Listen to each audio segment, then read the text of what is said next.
Oke teman-teman, ini adalah presentasi untuk PBO. Jadi untuk materi ada update dari yang kemarin.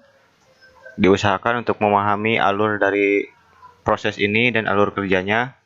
Nah, di sini juga yang pertama-tama pembukaan di sini tidak dipilih oleh Panyoman, nantinya akan dibuka oleh Sopan Agung. Nah, di sini untuk materinya itu dipilih secara random, jadi teman-teman bisa dapat slide yang mana aja.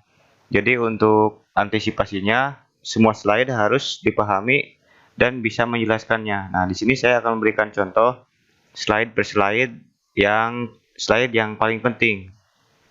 Nah, ini untuk literatur eh, tidak usah dijelaskan karena mungkin teman-teman bisa udah di video sebelumnya. Ini juga tidak ada perubahan. Dari inventory juga sama, ini hanya pengertian. Teman-teman bisa baca dan menambahkan sedikit. Ini juga ada di video yang kemarin dan tidak ada perubahan.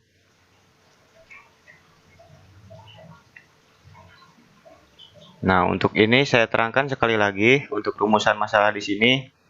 Rumusan masalah di sini yaitu adalah bagaimana menangani masalah dan menjadikan solusi bagi sistem yang akan berjalan. Nah, kita di sini ada menampilkan informasi data dalam bentuk form dan laporan.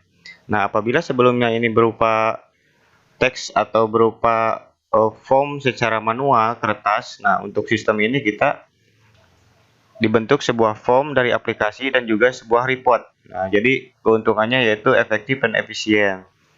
Masalah yang harus diatasi juga menghasilkan laporan yang akurat dan sesuai kebutuhan. Itu tentu saja karena laporan yang akurat ini dihasilkan dari sebuah sistem yang integrasi, database, dan juga form, dan juga transaksi yang nantinya menjadi sebuah laporan yang sudah disetting sedemikian rupa.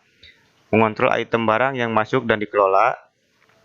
Nah, di sini kita juga mengontrol dan dikelola. Jadi barang masuk ini dengan sistem ini dikelola supaya si sistem ini bisa mengelola barang yang masuk untuk diolah selanjutnya untuk penjualan dan juga untuk informasi ke bagian lain atau departemen lain selain inventory. Mudah melakukan proses retur barang. Dengan sistem ini kita mencatat nomor dari barang masuk dan juga tanggalnya. Nah, apabila sudah ada sistem untuk melakukan retur, maka mudah itu untuk memanggil berdasarkan nomor faktur atau berdasarkan tanggal. Nah, di sini mudah untuk melakukan retur, menghasilkan report item barang yang masuk dan keluar. Nah, ini sudah hampir sama dengan poin yang ini. Ini lebih komprehensif, lebih keseluruhan, yaitu report item barang. Nah, transaksi masih sistem manual. Tentu saja ini adalah cakupan dari keseluruhan, yaitu mengubah sistem manual menjadi sistem otomatis yang terintegrasi.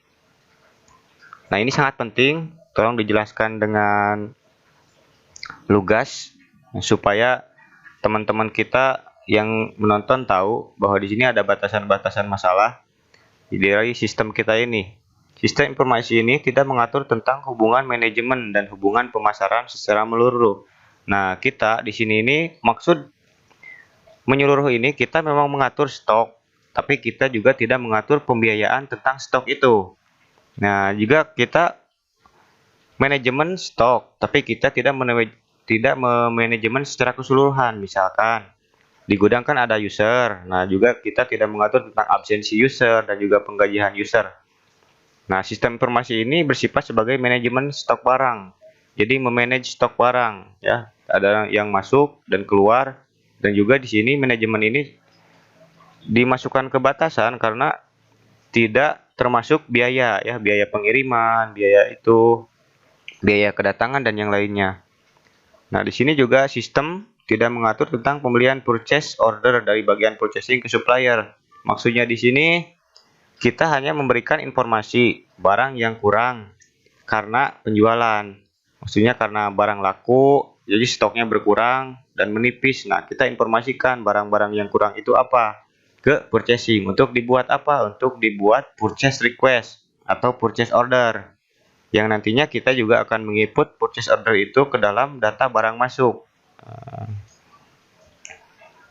Nah, kita langsung ke analisa. Analisa di sini kita menggunakan workflow. Nah, workflow ini adalah suatu diagram yang menggambarkan suatu proses aliran kerja informasi dari proses bisnis.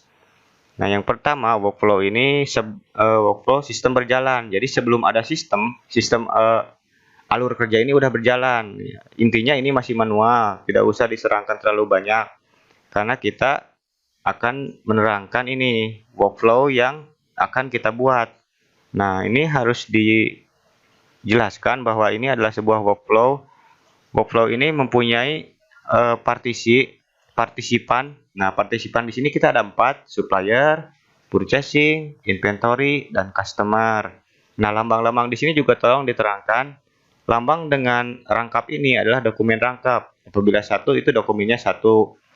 Nah, dari start ini kita bisa memulai dengan input data supplier, input data barang, input data customer, dan yang lainnya.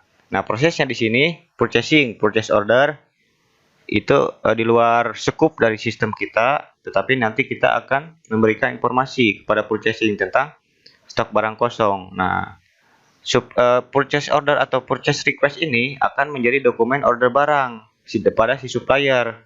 Setelah barang jadi, dari supplier akan dikirimkan ke bagian gudang. Nah, logo ini atau simbol ini itu logo dari manual, pekerjaan manual. Nah, pekerjaan manual ini punya decision.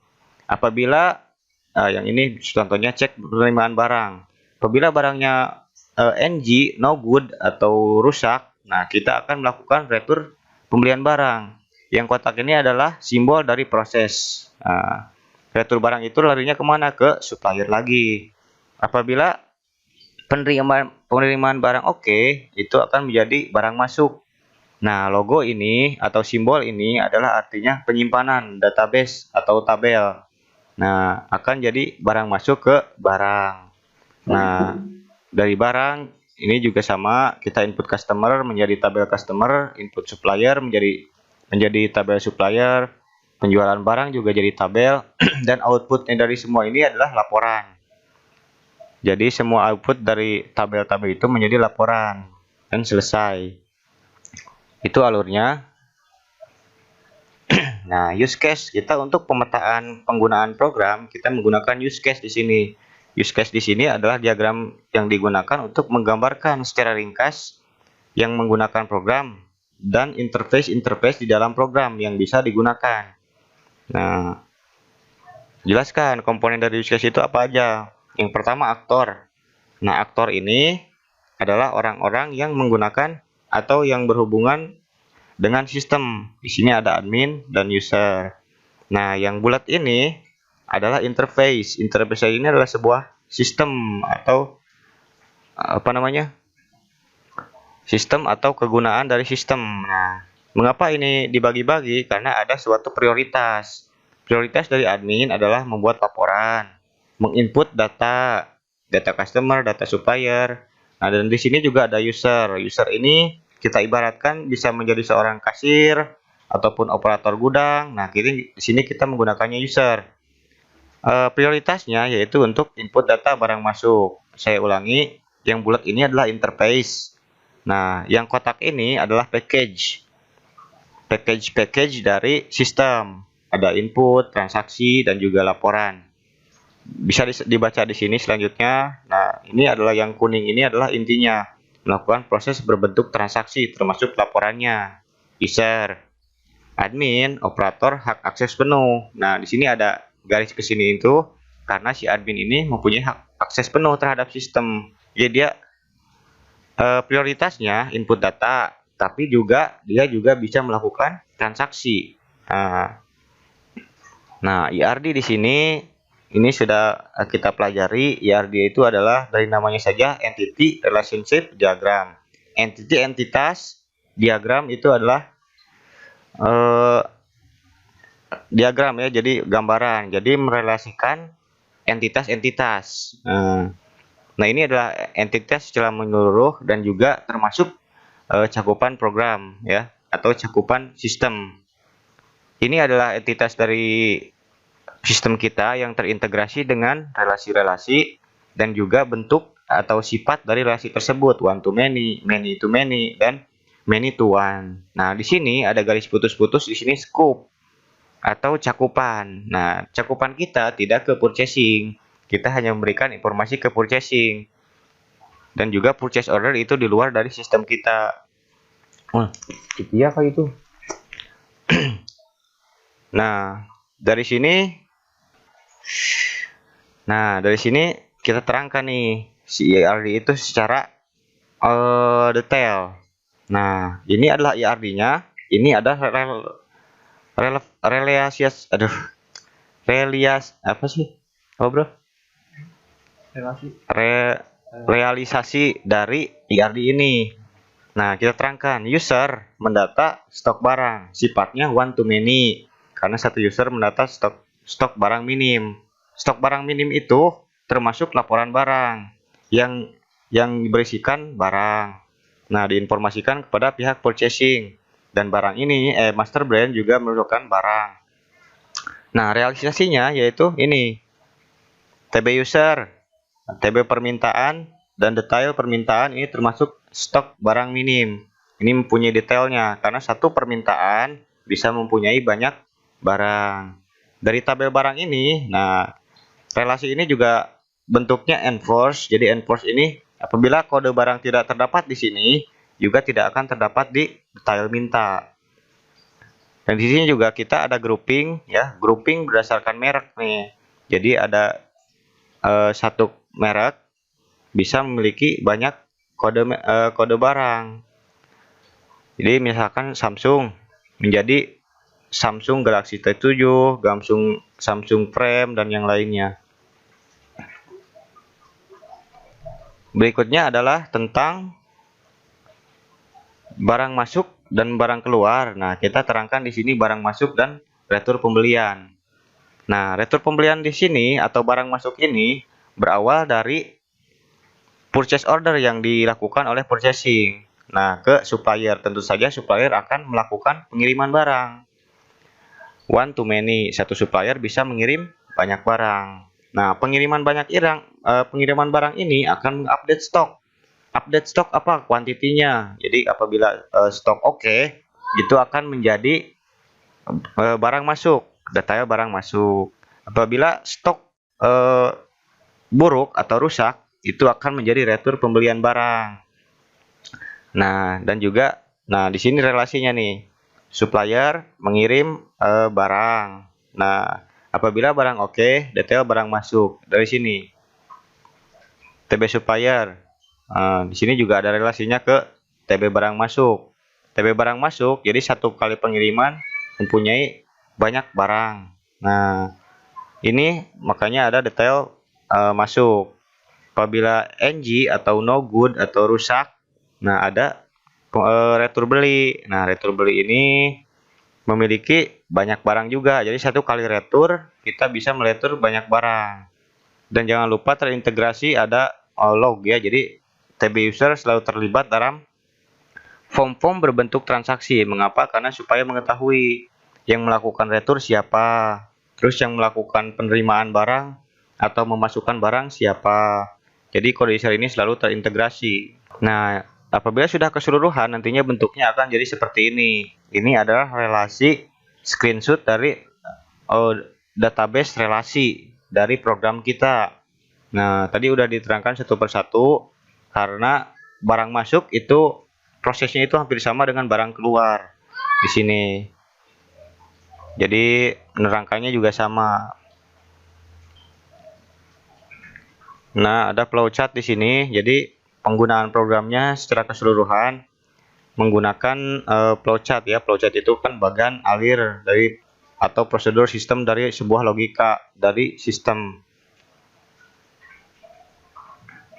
Nah, di sini ada bagian alir program menu login. Nah, terangkan bahwa ini adalah simbol start dan finish. Ya. Nah, dan juga ini adalah sebuah input yang jajar genjang, ini adalah simbol dari input. Nah, kalau yang namanya prisma, apa sih namanya nih? Prisma ini adalah simbol dari sebuah decision. Decision selalu memiliki dua arah. Nah, jadi ceritanya seperti ini. Dalam login itu input nama dan password. Nah, Apabila password salah atau nama salah, ini akan menjadi looping. Nah, looping kembali lagi ke status awal. Apabila benar, masuk ke proses selanjutnya.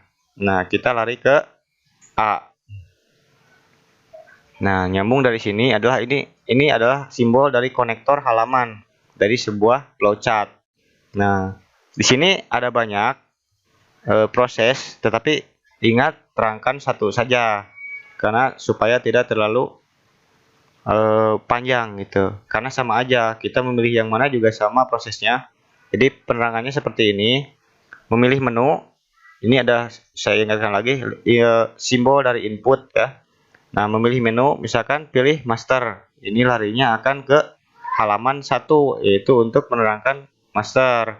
Memilih transaksi, itu masuk kepada transaksi. Apabila tidak, akan memilih alert. Apabila tidak, juga akan memilih stok barang, laporan, dan yang lainnya. Nah, kita misalkan memilih menu master nih. Nah, alurnya dari sini adalah memilih menu master. Apabila iya, itu akan menjadi sebuah tampilan form data merek. Apabila tidak, berarti memilih yang lainnya. Misalkan memilih data barang, tentu saja akan tampil form data barang. Apabila tidak, dan seterusnya, ini alurnya sampai di sini selesai. Gitu. Menu transaksi sama ya, terangkan saja. Memilih menu transaksi. Apabila memilih PB, nah akan menjadi tampilan form permintaan barang. Apabila tidak, berarti memilih tambahan stok, pilih tambah stok. Apabila tidak, berarti tidak semua, selesai. Gitu. Nah, apabila kita memilih retur barang, ini juga ada input. Nah, input di sini berarti di dalam pilih menu retur juga ada dua. Input ini kita akan memilih retur pembelian atau retur penjualan. Sama outputnya menjadi tampilan form retur pembelian atau retur penjualan. Nah, di sini adalah gambaran umum dari program ini. Menu alert itu menampilkan stok barang yang akan habis. Kriterianya adalah kurang dari sama dengan 5. Ya. Jadi apabila stoknya kurang dari 5 atau sama dengan 5 akan tampil di form alert. Nah, menu alert ya sama dengan yang tadi. Kita mulai, simbol mulai, terus pilih menu alert, ini input ya. Akan ini sebuah proses namanya, yang kotak ini proses. Jadi tampilan view form alert. Menu stok barang akan menampilkan seluruh stok barang yang ada pada database. Nah, prosesnya sama. Laporan, kita memilih laporan. Nah, jadi laporannya itu banyak, pilih laporan permintaan barang. Input berarti ada dua, yaitu PB nota atau berdasarkan nota atau berdasarkan bulan. Tambah stok juga, pilih tambah stok, bisa berdasarkan nota dan juga bulan. Outputnya adalah tampilan laporan per bulan, atau bisa kita memilih laporan per nota. Ini juga untuk melihat tampilan laporan stok gudang. Nah, dan yang lainnya juga pilih retur. Ini ada dua, berarti kita bisa memilih retur pembelian atau retur penjualan. Di sini juga input lagi, karena ada dua, kita bisa per nota atau per bulan. Outputnya adalah tampilan laporan per bulan. Price list ya, tampilan laporan price list harga. Nah, dan juga pilihan retur penjualan nih, bisa per RJ, bisa per nomor RJ atau per bulan. Ini sebenarnya sama, jadi jelaskan satu saja supaya tidak terlalu panjang. Bagian alir program menu sistem. Nah, ini kita sama terangkan juga, pilih menu sistem. Login berarti kembali ke semula. Kalau logout berarti selesai program. Seperti itu.